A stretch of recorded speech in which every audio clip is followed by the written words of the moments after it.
Hello there. Well, as we all know, the movie industry is a very big market today. And most especially the science fiction part of the movie industry. We all know about the Avengers and the superheroes, Superman, the Hulk, and so on. But today's discussion, we're going to be talking about the Hulk. You know, most of the top superheroes that are mostly portrayed in our movies today, most of them were gotten from African history, African story. But the truth was never told. We all know how the Hulk came to be.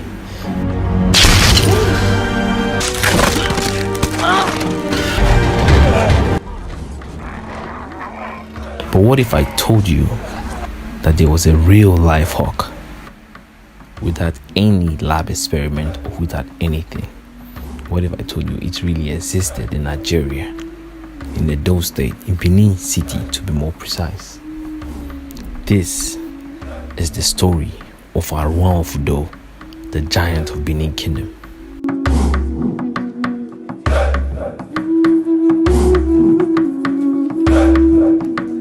This story is a well-known story in Benin and has been told to generations of kids by parents for different ages. Benin Kingdom is located in Nigeria, West Africa, and is said to be the second largest kingdom after British Kingdom. The second largest kingdom after the British Kingdom. But most people don't know about that because most of this history are swept under the carpet.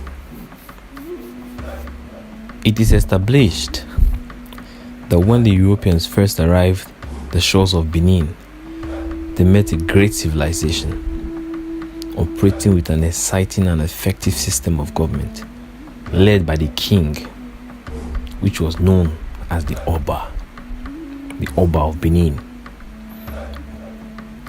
This story starts in the time of Oba Ozulwa, who died in the year 1504. The Oba had two heirs born on the same day. Prince Arhuanran, born in the morning, to Queen Ohomi. He grew up to be a giant in size and is reputed for sweeping the kingdom of Benin with a palm tree. I guess y'all know what that means. Sweeping your compound, not with a broom, with a palm tree, with a bunch of a palm tree. He literally picks it up from the root and starts to sweep with it the full log of palm tree.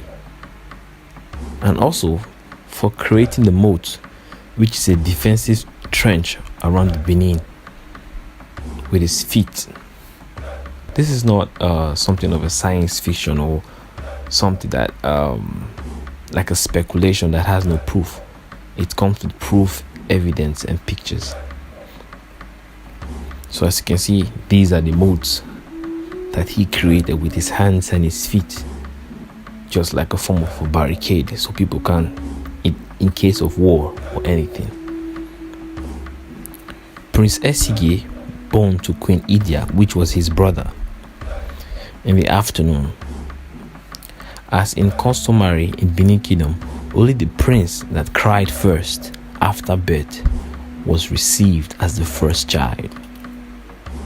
Aaron was born strong and healthy, but didn't cry at first. But Esige, on the other hand, it was not that strong as Aaron. It was not as huge and as big as Aaron, but he cried. And so he was accepted as the first son, because that was the tradition. Oba Ozulwa loved Aaron because he was strong and accepted him more as the first and bestowed on him the royal necklace and a magical sword, which only created jealousy between the queen, and it's believed that the Queen India was a strong sorceress, had a hand in the event that followed after the death of the king, which plunged the kingdom into war between both brothers. You know, those kind of family crisis and all this kind of stuff. But on the other hand, Esige grew up to be a smarter but not as strong as his brother Arhuan. His brother was smart, though he was not strong, he was smart.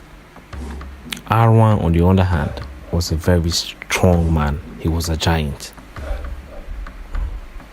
Arhuan, who was the firstborn, had settled in a kingdom called Udo, which he intended to make the capital of Benin, but was confronted by war with his brother Prince Esige and Queen Idia after the death of his father. Before the death of his father, he had made a promise to bury his father at Udo, but was deceived by Esige, who stole the body of the king and buried it in Benin. So, Arhuan had to create an army at Udo to march on Benin and seize it. Queen India, the mother of Esige, was also raising an army in Benin and is known as the first queen to have marched into battle through her charms sorcery. She and Princess Esige were able to defeat Arhuan, who had left Udo with a large bell tied to his waist, an instruction to his household that if they heard the bell ring, that they should know he had fallen in battle. During the battle, the bell mistakenly slipped and falls, and the house of Arhuan, thinking he had fallen, not waiting for their fate, jumped into the Udo River and perished. Arhuan loses in battle and returns home to meet the loss of his family, and goes to the Udo River, where he made a vow that the water would never be good for use for anyone. He takes off the royal necklace and hangs it by a tree and buries the sword and goes into the river, where he is never seen again. King Esige, on the other hand, was made king of Benin Kingdom, ruled alongside his mother, the warrior queen, Queen Ida. Queen Ida is known for her command of magic and as a great warrior, and she is represented by the symbol of Festac, Festival of Art and Culture. So that's it, people. That's the story of Arhuan the Great. So when next you see another Marvel character or another fiction movie, try to know the source of where it's from.